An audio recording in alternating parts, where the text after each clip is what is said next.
abangan kasi nila yung last scene para giveaway ko po siya. Guys, abangan nyo na yung last scene, okay? Please. Abangan nyo yung last scene. Nag-LQ sa harap ng camera eh.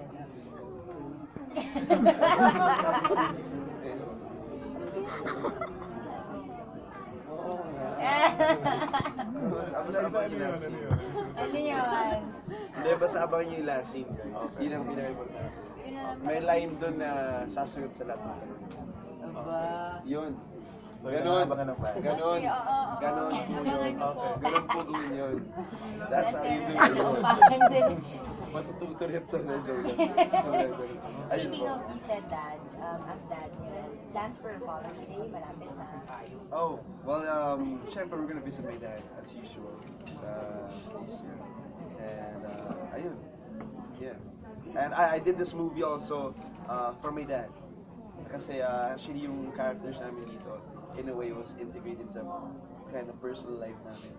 So, my dad was a magician, so he would do magic tricks. So, parang sinama dun sa character ni Trey. So, some of the scenes na yung mga magic tricks na ginagawa ko, actually, sa scene, kailangan sabi din, kailangan ko ng magic tricks. Hindi kayo, isip ka na lang. So, I could remember, yung simple lang, so I could remember when I was a kid, yung ginagawa ng dad ko. So, ako nag-minsan gumawa ng props. Ako gumawa ng props for the scene, ako gumawa. I just had to remember, paano ba ginagawa ni Papa? Tapos ginawa ko sa scene, which I remember na ginagawa niya sa mga kids natin. So, yeah, this is from my dad.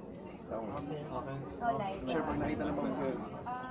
well, I haven't really planned anything, but usually on Father's Day, we just watch a movie or out, and then I buy a little. Kasama ba si Enrique sa plan? Feeling ko kasama niya yung daddy with his family. Well, good luck guys. Also,